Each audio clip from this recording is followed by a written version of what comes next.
বাংলাদেশের আগামী জাতীয় নির্বাচন কেবল সরকার পরিবর্তনের নির্বাচন নয়, এটি দেশের রাজনৈতিক ইতিহাসে নেতৃত্বের এক কঠিন পরীক্ষার মঞ্চ হতে যাচ্ছে। বিগত কয়েক দশকের নির্বাচনের হিসাব নিকাশ এবার আর কোনো কাজেই আসছে না।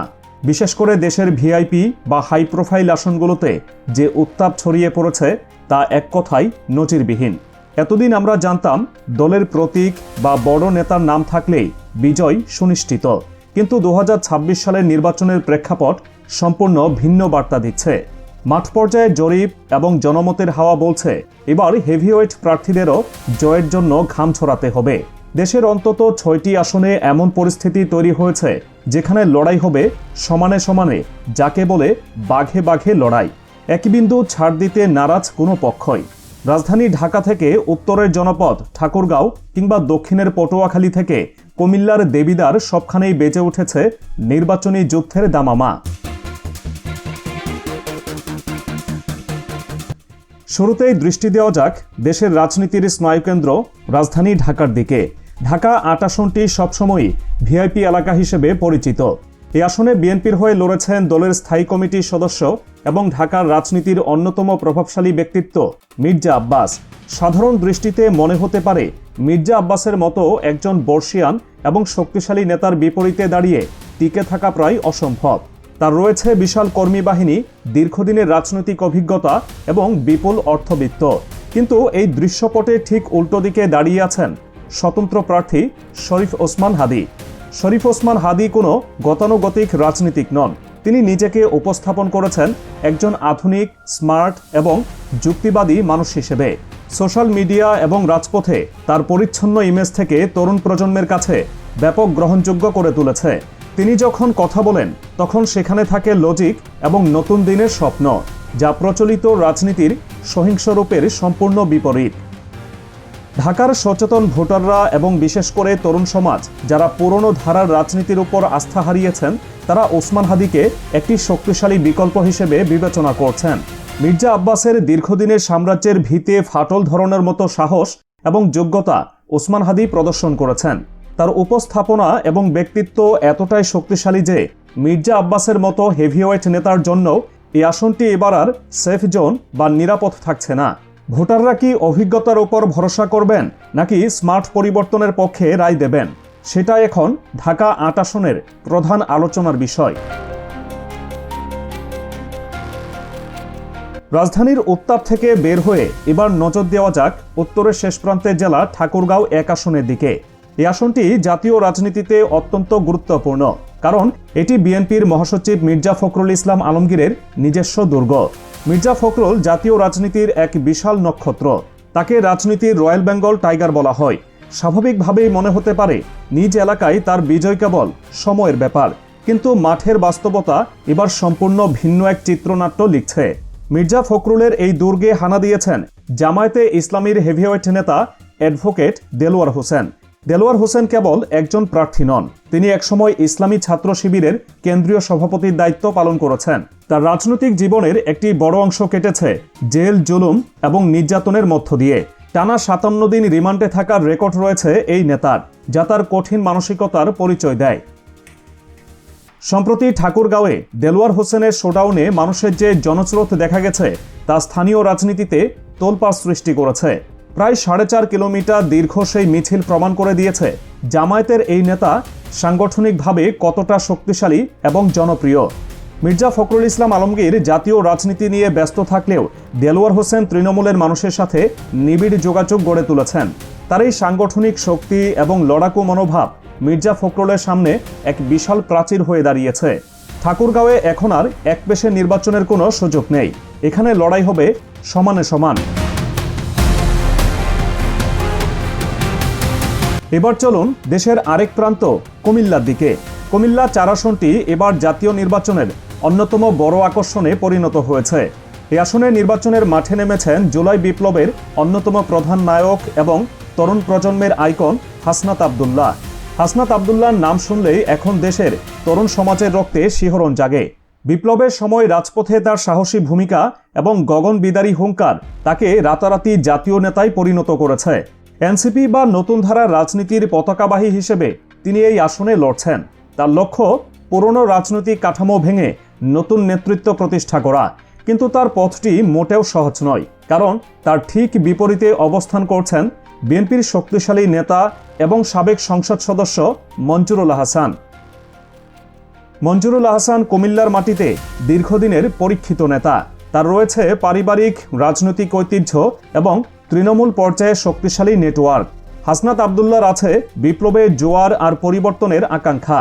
অন্যদিকে মঞ্জুরুল আহসানের আছে অভিজ্ঞতার পাহাড় এবং দলীয় ভোট ব্যাংক। দেবিদ্বার এবং আশেপাশের এলাকায় এখন একটাই আলোচনা, তারুণ্যের এই স্পর্ধা কি পারবে অভিজ্ঞতার দুর্গকে ধসিয়ে দিতে? হাসনাত আবদুল্লাহর প্রতিটি জনসমাবেশে যে জনসমুদ্র দেখা যাচ্ছে তা মঞ্জুরুল আহসানের জন্য নিশ্চিতভাবেই চিন্তার কারণ হয়ে দাঁড়িয়েছে। হাসনাত যদি এখানে বিজয়ী হন, তবে তা হবে বাংলাদেশের রাজনৈতিক ইতিহাসে এক নতুন অধ্যায়ের সূচনা। চলুন আবার ঢাকায় ফিরে আসা যাক, তবে এবার ঢাকা 13 আসনে। এই আসনের লড়াইটি বেশ বৈচিত্র্যময় এবং মনস্তাত্ত্বিক। এখানে মুখোমুখি হয়েছেন দুই ভিন্ন মেরুর দুই প্রভাবশালী ব্যক্তিত্ব। একদিকে আছেন হেফাজতে ইসলামের আমির এবং দেশের অন্যতম জনপ্রিয় ইসলামিক বক্তা মাওলানা মামুনুল হক। সারা বাংলাদেশে তার ওয়াজের কোটি কোটি ভক্ত রয়েছে। ঢাকা 13 তার নিজের এলাকা হওয়ায় ধর্মপ্রাণ মানুষের ওপর তার প্রভাব প্রশ্নাতীত। জামায়াত এবং 8 দলীয় ইসলামিক জোটের সমর্থন তাকে এই আসনে অপ্রতিরোধ্য শক্তিতে পরিণত করেছে। তার প্রতিটি কথায় মানুষ আবেগপ্রবণ হয়ে পড়ে, যা ভোটের মাঠে বড় ফ্যাক্টর। অন্যদিকে এই ধর্মীয় আবেগের বিপরীতে দাঁড়িয়েছেন এনডিএম-এর চেয়ারম্যান ববি হাজ্জাজ। ববি হাজ্জাজ এবার বিএনপির সমর্থন নিয়ে মাঠে নেমেছেন, যা ভোটের মাঠে এক নতুন সমীকরণ তৈরি করেছে। ববি হাজ্জাজের বাবা প্রিন্স মুসা বিন শমসের দেশের একজন আলোচিত ধনাঢ্য ব্যক্তি, যা ববি হাজ্জাজের পরিচিতিতে ভিন্ন মাত্রা যোগ করেছে। তিনি উচ্চশিক্ষিত এবং আন্তর্জাতিক পরিমণ্ডলে তার যোগাযোগ বেশ ভালো। তরুণ শিক্ষিত ভোটার এবং বিএনপির বিশাল ভোট ব্যাংক যদি ববি হাজ্জাজের পক্ষে একজোট হয়, তবে মাওলানা মামুনুল হকের জন্য বিজয় ছিনিয়ে আনা কঠিন হতে পারে। ধর্মীয় আবেগ বনাম আধুনিক রাজনৈতিক কৌশল, এই দুইয়ের সংঘর্ষে ঢাকা 13 আসনের ফলাফল কি হবে তা নিয়ে সাধারণ মানুষের কৌতূহলের শেষ নেই। এবার যাওয়া যাক উপকূলীয় জেলা পটুয়াখালীর দিকে। পটুয়াখালী 2 আসনটি এবার পরিণত হয়েছে বাগ্মিতার লড়াইয়ের ক্ষেত্রে। এখানে জামায়াতে ইসলামীর প্রার্থী হিসেবে মাঠে আছেন ডাক্তার শফিকুল ইসলাম মাসুদ। ডাক্তার মাসুদ তার জ্বালাময়ী বক্তৃতার জন্য ফায়ার ব্র্যান্ড স্পিকার হিসেবে পরিচিত। সোশ্যাল মিডিয়ায় তার বক্তব্যের ভিডিওগুলো মিলিয়ন মিলিয়ন ভিউ পায় এবং তরুণ প্রজন্মের কাছে তিনি এক অবিসংবাদিত নেতা। অনলাইনের এই জনপ্রিয়তা তিনি মাঠের ভোটে রূপান্তর করতে আদা জল খেয়ে নেমেছেন। তার কথার জাদুতে মুগ্ধ হয়ে বহু মানুষ তার পক্ষে কাজ করছেন। তবে তার প্রতিপক্ষও কোনো কাঁচা খেলোয়াড় নন। তিনি হলেন বিএনপির সাবেক সংসদ সদস্য এবং এলাকার প্রভাবশালী নেতা শহীদুল আলম তালুকদার। শহীদুল আলম দীর্ঘদিনের রাজনীতিক। এলাকার প্রতিটি গ্রামের মুরব্বী থেকে শুরু করে সাধারণ কৃষকের সাথে তার নিবিড় সম্পর্ক রয়েছে। ডাক্তার মাসুদের আছে তারুণ্যের জোয়ার আর কথার জাদু। অন্যদিকে শহীদুল আলমের আছে দীর্ঘদিনের রাজনৈতিক অভিজ্ঞতা ও স্থির ভোট ব্যাংক। পটুয়াখালীর লুনা বাতাসে এখন এই দুই নেতার লড়াইয়ের উত্তাপ। ডাক্তার মাসুদ কি পারবেন তার জনপ্রিয়তাকে কাজে লাগিয়ে শহীদুল আলমের দুর্গ ভাঙতে, নাকি অভিজ্ঞ শহীদুল আলমই শেষ হাসি হাসবেন? পটুয়াখালীবাসীর সিদ্ধান্তের উপরই নির্ভর করছে এই দুই বাঘের ভাগ্য।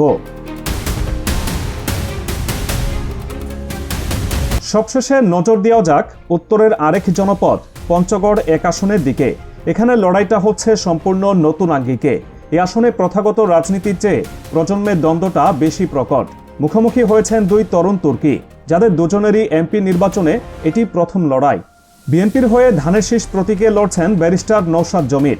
নওশাদ জমির উচ্চশিক্ষিত এবং তার পারিবারিক রাজনৈতিক ঐতিহ্য রয়েছে। বিএনপির দীর্ঘদিনের ভোট ব্যাংক তার প্রধান শক্তি। কিন্তু তার সামনে যিনি দাঁড়িয়েছেন তিনি সাম্প্রতিক সময়ের সবচেয়ে আলোচিত নামগুলোর একটি, জুলাই বিপ্লবের অন্যতম সমন্বয়ক সার্জিস আলম।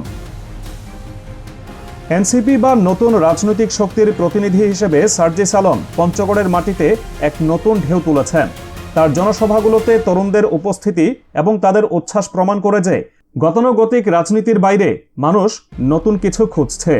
সার্জিস আলমের হাতে আছে বিপ্লবের চেতনা আর নওশাদ জমিরের হাতে আছে দলীয় সাংগঠনিক শক্তি। দুজনেই নতুন প্রজন্মের প্রতিনিধি হওয়ায় ভোট ভাগাভাগির সমীকরণ এখানে অত্যন্ত জটিল। কেউ কাউকে 1 ইঞ্চি মাটিও ছেড়ে দিচ্ছেন না। পঞ্চগড়ের এই লড়াই প্রমাণ করবে মানুষ কি প্রতীকে বিশ্বাসী নাকি ব্যক্তির উপর আস্থা রাখতে চায়।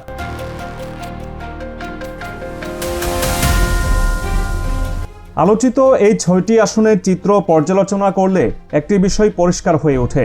২০২৬ সালের নির্বাচন কোনো গতানুগতিক নির্বাচন হবে না।